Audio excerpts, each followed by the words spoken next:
Hello my friends, it's the Game Boy Geek here. Today, we find ourselves as leaders of powerful guilds that border the Forsaken Lands, which are evil infested by demons and monsters.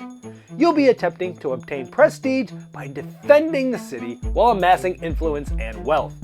Edge of Darkness is a shared deck card crafting system by John D. Clare, who's brought us the card crafting systems in Mystic Vale and Custom Heroes, which, by the way, was my card game of the year. However, I think this one is the most ambitious one of them all. Now, instead of building your own deck, the cards you build will end up in a draw deck for others to use throughout the game. Edge of Darkness is on Kickstarter right now, so I'm going to give you an overview, and then I'll see you on the other side.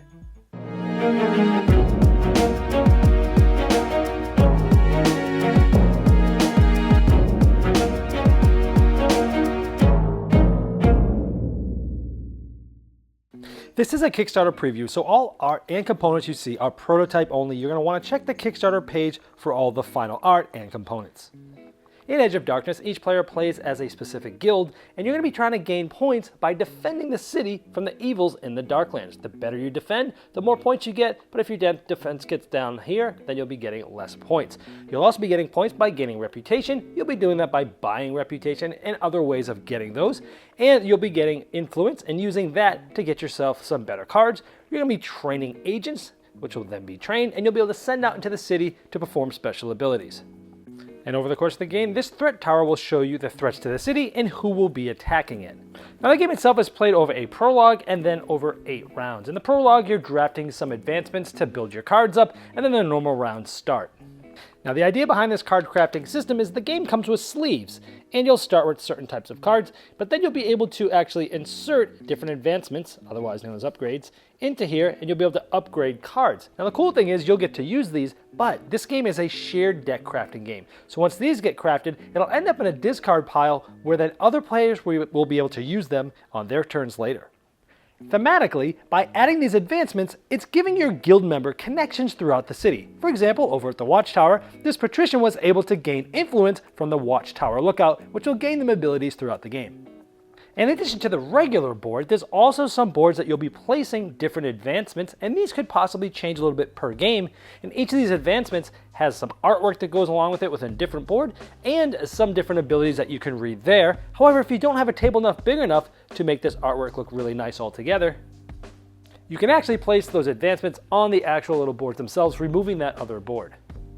And there's also 5 more sets of advancements at the bottom of the board, so you're using a total of 10 of these, and these give you all sorts of different options throughout the game that we'll go over later. Now each of the 8 rounds goes through 2 different phases. First, you'll go through an assembly phase where players will be drafting cards from the streets here, and then there'll be an action phase where people are using actions from those cards.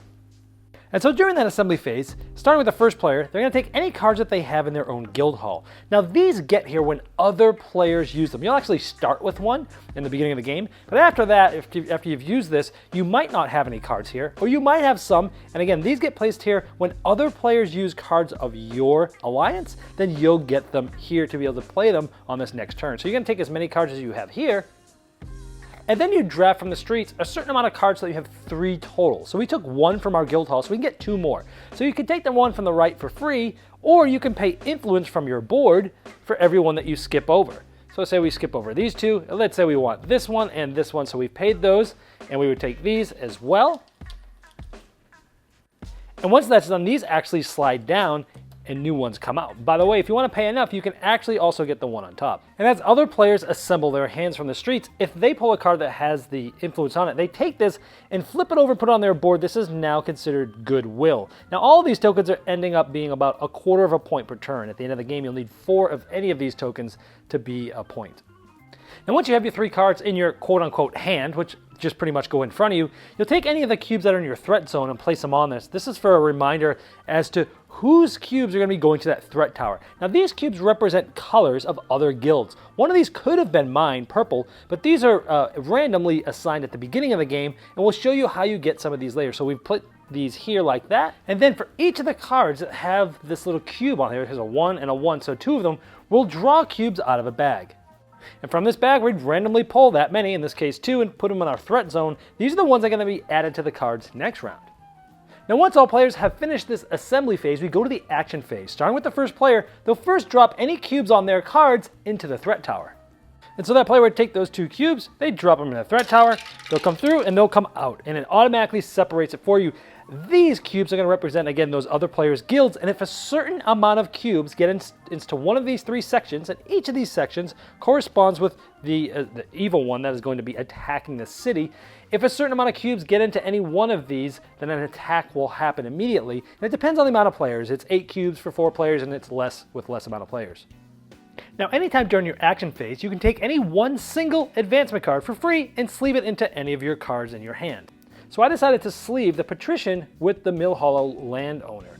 Now, you can activate any of these actions that you like. In this case, I'm going to activate this card. So here, I'm going to get 1 influence and 1 goodwill and place those on my board where they belong. But as you do this and activate things, you're going to be placing your own little player markers on there to remind you that you've activated certain things. And these allow you to send your trained agents out or bring them back from this specific location. And so when I place one here, we see that, because that's the location it goes to, we can add 1 to my base hand size for every 2 agents we have there. So if I get a second agent we have here, I can have 4 cards instead of 3 for my base hand each round.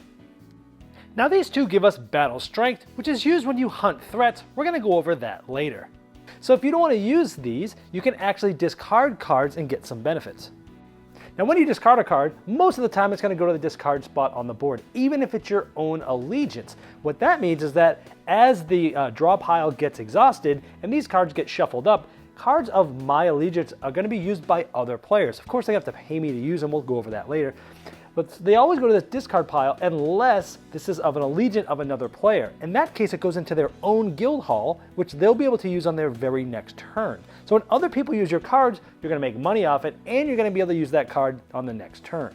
But when you do discard it, if you discard 1 card, you could remove any agent from one of the locations and bring them back on the trained agent spot so they can go out somewhere else later. Now you could do that multiple times, discarding multiple cards 1 at a time and taking agents off, or you could discard 2 cards at a time, and you essentially could activate the effect on any of the cards in the street, and you don't take the cards, you just get to activate them. So I could say, hey, I'm activating this one, and I could get another influence and another goodwill. And once I've activated all my cards, and it would go to the next player clockwise. And once all players have done their actions, we go to the next round, and the start player will be to the right of the one that started at this turn. So essentially the last player in player order will become the next first player.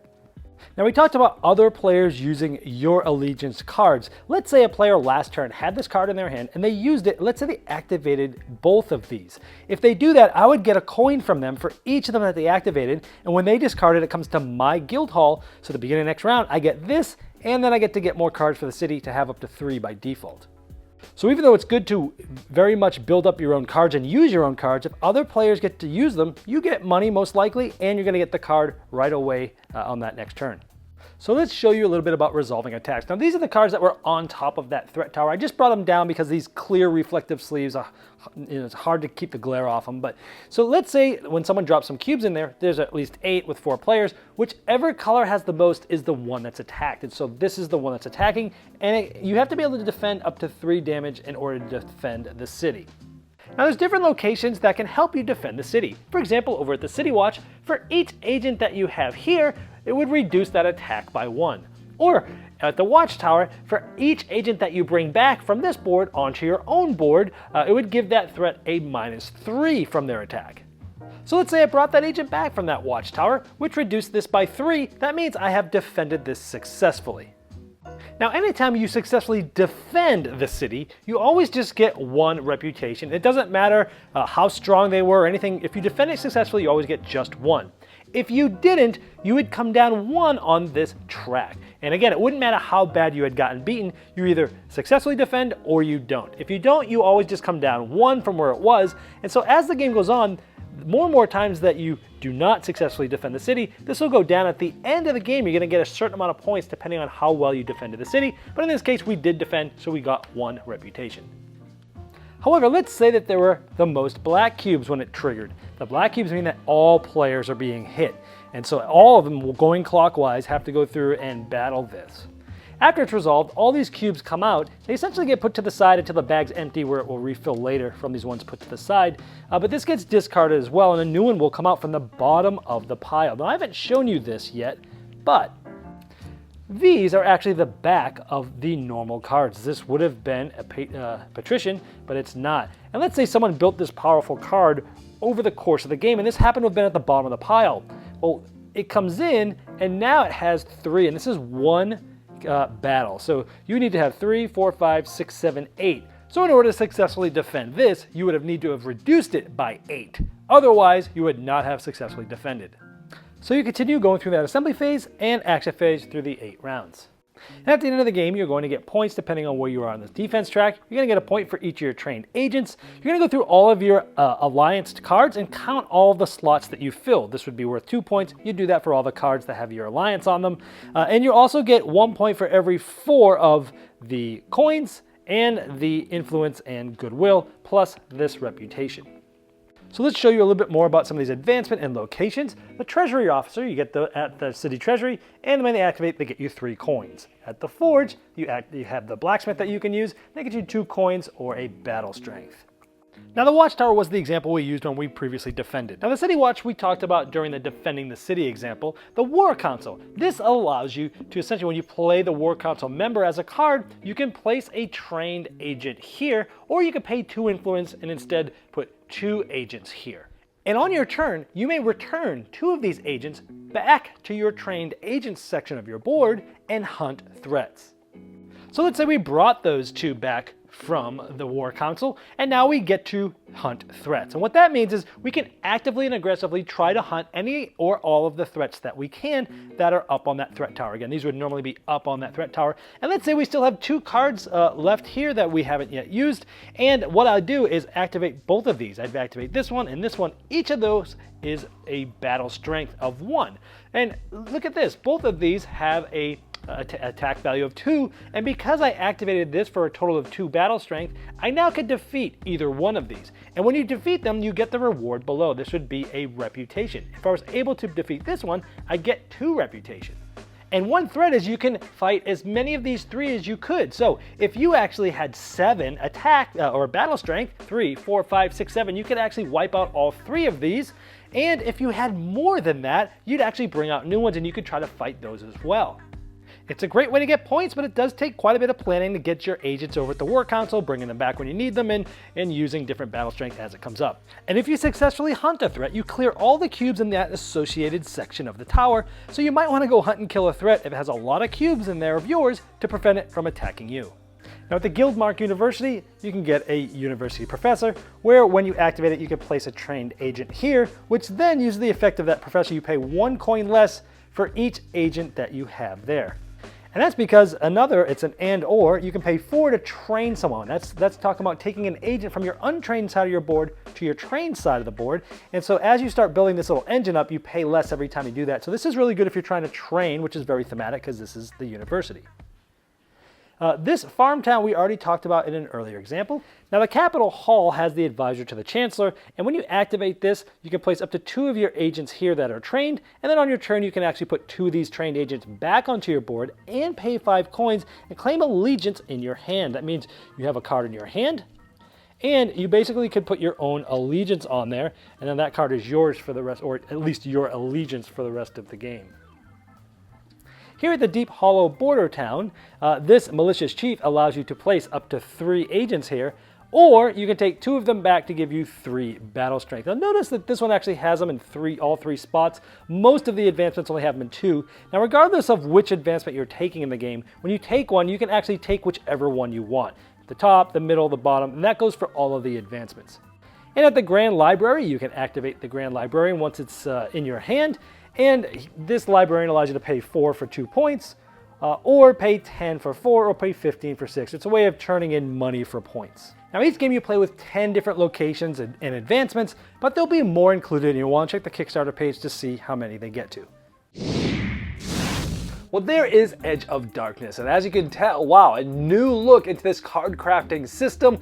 You know, people like deck building games, and the original card crafting system game, Mystic Vale, was a deck building game, but this is a card crafting game where you're building cards and you're adding these advancements, and then they're possibly being used by other players, or you're making these cards extra powerful only to find out they've turned to the dark side, the Bly side, and now they're up on that terror tower, messing with everybody that's there. So I like that idea. You can use other people's cards to have their allegiances, but you gotta pay them in order to use those. So this game definitely has some unique twists on both, card building or card crafting, and it's the biggest game of all of these, I think. So if you're interested in this game, it's on Kickstarter right now, and I placed a link below me in the description of this video, and that link will take you right to the project, and I'm sure the people at AEG would love your support.